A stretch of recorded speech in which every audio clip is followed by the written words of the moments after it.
ter de destinar 10% do PIB para a educação. Além disso, nós, com esse plano, vamos ampliar de forma significativa os grandes avanços que nós fizemos para melhorar a qualidade do ensino. E esses avanços, as 20 metas do PNE, mais todas as estratégias para chegar às 20 metas, eles só se tornam realidade e possíveis porque nós havíamos garantido com o apoio de vocês, da UNE, por exemplo, e a bancada do PCdoB também, dos partidos do PT e dos partidos da base aliada, a destinação de 75% dos royalties e dos excedentes, e 50% do excedente em óleo do Fundo Social para a educação e os restantes 25% para a saúde. Essas duas ações, o campo de Libra, a exploração de Libra, e agora a exploração de Búzios em torno de área Florim e Nordeste de Tupi, eu estou repetindo para vocês lembrarem também, estou repetindo, é importante, Tupi, em torno de área Florim e Nordeste de Tupi. Aliás, é Búzios. Tá vendo? Eu também, né?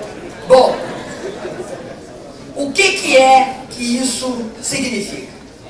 Trocando em miúdos, ou melhor, em graúdos, porque vai ser graúdo o número. Significa que, com esses dois campos, o Brasil tem ao longo, estimados, pode dar um pouco mais, já disse para vocês que é conservador, nós temos só nisso 630 bilhões de reais no campo de Búzios, né, em torno de Ara, Florim e Nordeste de Tupi. 630 bilhões de reais. Mais ou menos metade, pouco menos da metade royalty, pouco mais da metade excedente em óleo do Fundo Social. Bom, somente com a contratação direta que nós fizemos essa semana, e como eu disse, é antecipada para 2015. Anteriormente, no contrato de Libra, nós tínhamos garantido, nós estimamos que entraria 550 bilhões. E dos royalties anteriores, das áreas sob regime de concessão, entraria mais 125 bilhões. Você soma 650 com 550 mais 125, nós temos, nesse período de 35 anos, 1.305 bilhões de estimativa para investir 75% em educação, em torno de 25% em saúde. É algo muito significativo. Dará para nós, pela primeira vez na história, um volume suficiente de recursos de uma magnitude muito grande, que permite que nós possamos, de fato, ter educação de qualidade ao longo dos próximos anos no Brasil. Nós não estamos aqui fazendo nenhuma demagogia. Nós sabemos aonde está o dinheiro e qual é o plano para aplicar. Por isso que a aprovação do PNE foi algo muito importante.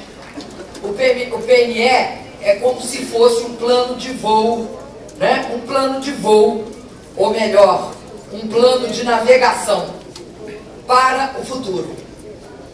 Com ele, o Brasil vai poder completar a obra de transformação na educação que nós começamos nesse governo e que teve o apoio sistemático, eu quero reconhecer aqui, desde o governo Lula, da UNE, da UFS, e que eu tenho certeza que nós vamos cada vez aprimorar. As 49 mil escolas de tempo integral que hoje funcionam, nós vamos precisar de mais dinheiro para melhorar o segundo turno.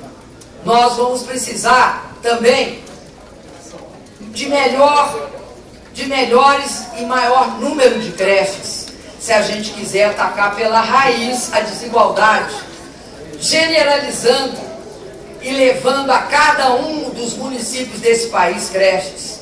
Nós vamos, desde cedo, dar às crianças estímulos pedagógicos e fazer com que um brasileirinho e uma brasileirinha dos segmentos mais pobres da nossa sociedade tenha acesso à educação de melhor qualidade possível.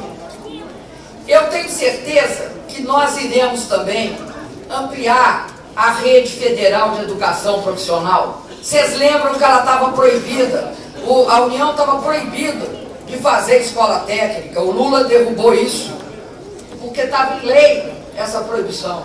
Lei do governo anterior ao do Lula.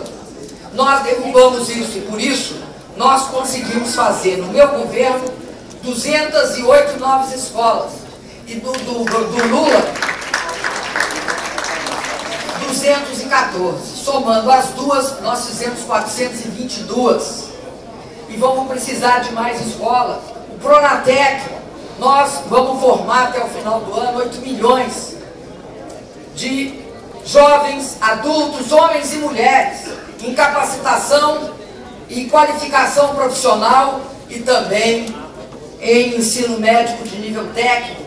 Nós estamos prevendo para os próximos quatriênios, 12 milhões de matrículas. Vai totalizar no período 20 milhões.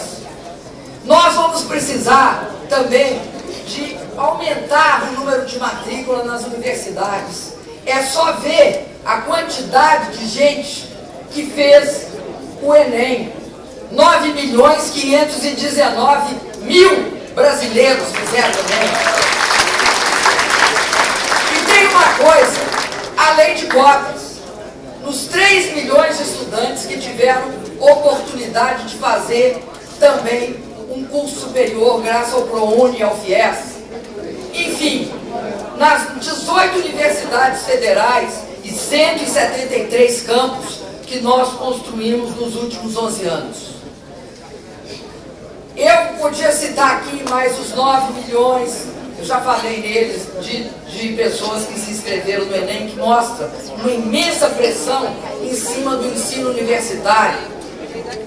Eu tenho certeza que dessa forma nós vamos construir um caminho de oportunidades cada vez mais ampla para os brasileiros.